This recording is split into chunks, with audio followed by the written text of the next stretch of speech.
Hello, and welcome to my channel. My name is Jonathan Cohn, and today I have my book review of the book The Last Command, the third book in the original Thrawn Trilogy by Timothy Zahn.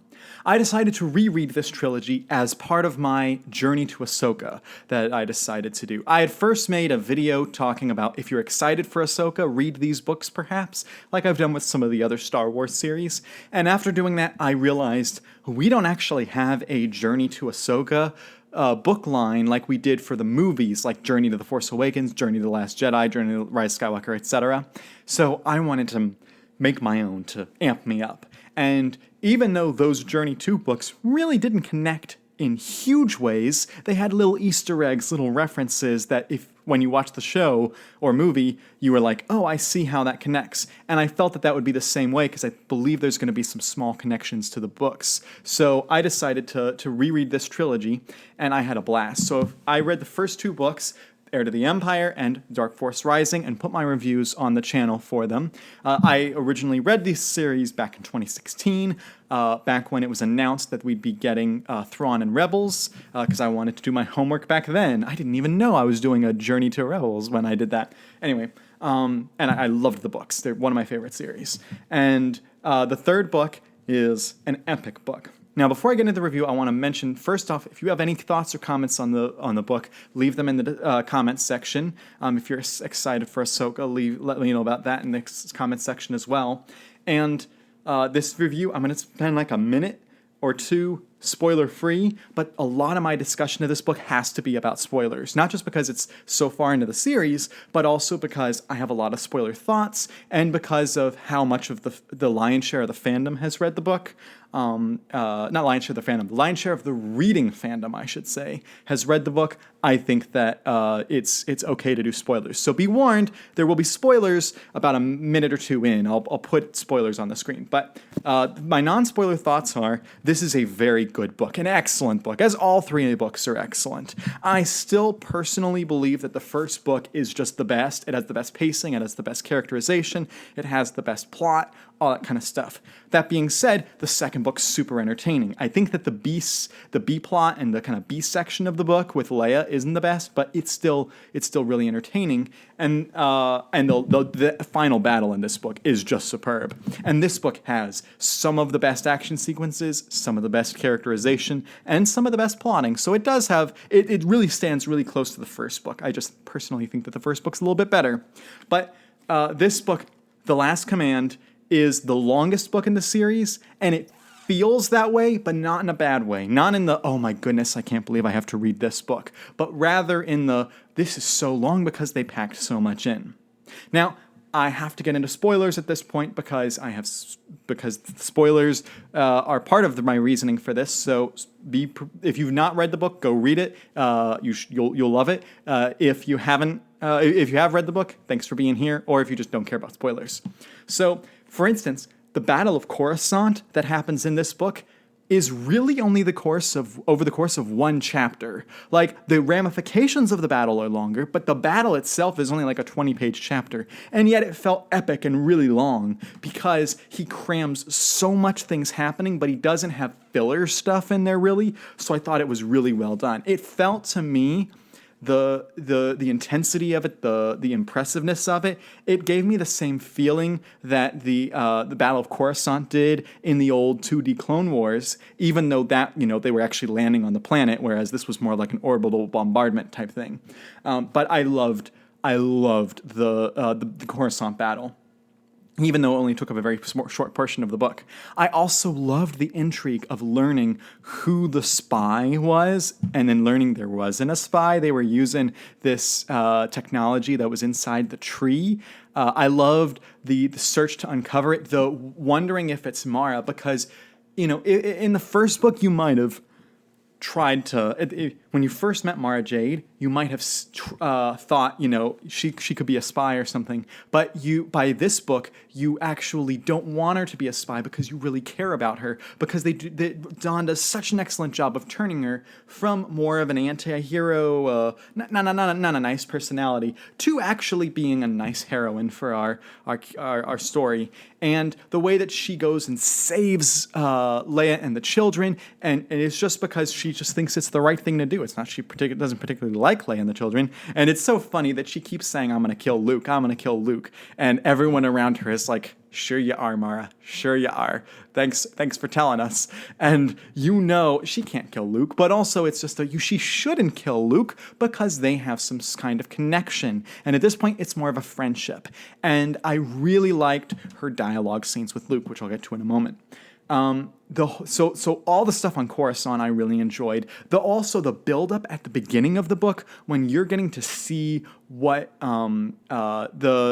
see how Thrawn's moves, this stuff with the cloning is doing. You're also seeing his moves in getting the katana flee. You're seeing his moves in striking different places. You're seeing his moves working with planetary governors. All this type of stuff. You're seeing these moves Thrawn are making, and you see, oh my goodness, Thrawn is a legitimate threat. He's doing a good job, and he is making tactically brilliant moves. And he listens to Pellaeon in this book, but this is the one book where Thrawn actually just says, no, Pellaeon, you're wrong. It's going to be this. And technically, Thrawn is right.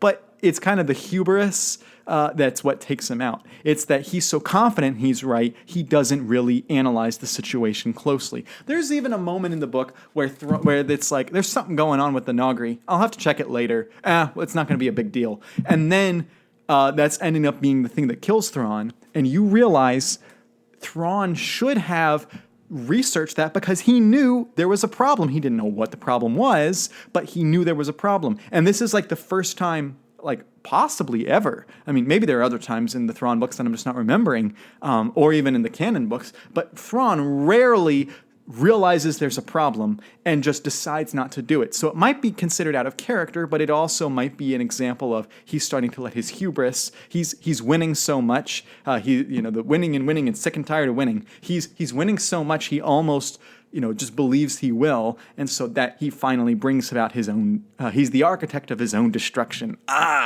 Using his Rebels quote. But I will say the ending with Rook killing him was so artistically done. I love that ending. And I love Pellaeon's like, well, I'm not committed to this battle. Let's get out of here. So I loved that sequence. I told you I was talking about spoilers in this book, or in this review. So talking about probably what I thought was overall not the most exciting, and the thing that actually did drag out the page count and the feeling of longness in the book was the journey to Weyland. Because they first have to get to Weyland, then once they're on Weyland, they have to march up the mountain, and then they have the whole climactic battle sequence at the mountain. I would have expected any other writer to write the Coruscant battle at the same time as the Weyland battle and go back and forth with them in the same way that Return of the Jedi goes back and forth between the different battles. And I believe that Timothy Zahn does that type of storytelling in the Hand of Thrawn duology in the second book, Vision of the Future. But here, he decides to put almost the entirety of the focus on Weyland. He just puts different battles going on in Weyland. And I actually think, on the planet's surface. And I actually think that's a very interesting move because it shows his ability to tell, a Force-related story here, and a non-Force-related story, and a military-related story, and all these, a personal story. There's all these small connections and they're all connected together, but they're like little story, like battle elements. So I thought that was very fascinating. And I feel like if he had too much of an aerial battle at the time, that could have been too much aerial battle in this book, because you have some at the beginning and some in the middle of the book with Coruscant. Now, the whole journey to Weyland could have and would have, by most other authors, felt a little bit long and drawn out and boring. I actually personally really enjoyed this sequence because the connection and dynamic between Luke and Mara Jade is just so strong in this book. Luke and Mara Jade just have a dynamic where he is trying to reach out to her, and she doesn't want to hate him, but for some reason she feels compelled to because of what the Emperor told her and because of the fact that he ruined her life and all that stuff.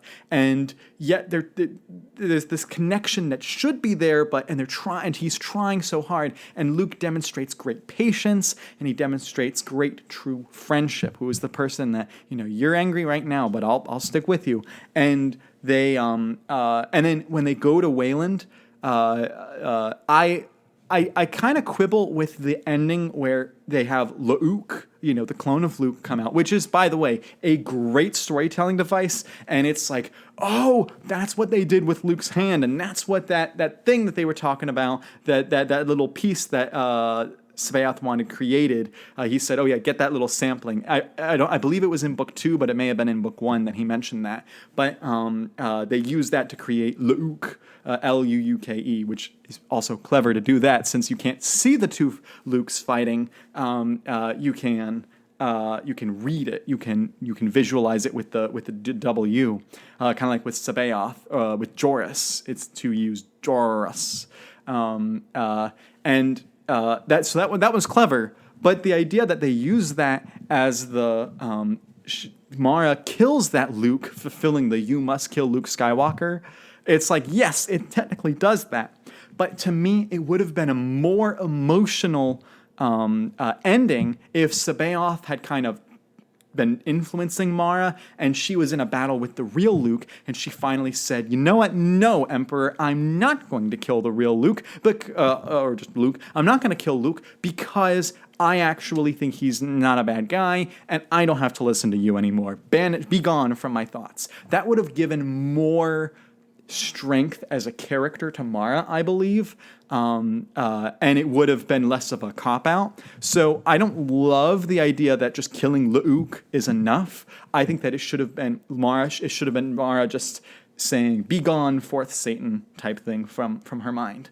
But still, it's still a very enjoyable sequence. And all the Sabaoth doing Sabaoth stuff in that sequence is also delightful. And you can see he's starting to go crazy. I mean, he was already crazy in the first 2 books. Boy, is he going crazy in this book. And it was just super enjoyable. Sabaoth's a great character. I will touch on the cover. This cover is wild. So first of all, I like Han and Leia. They look like they're Return of the Jedi selves here.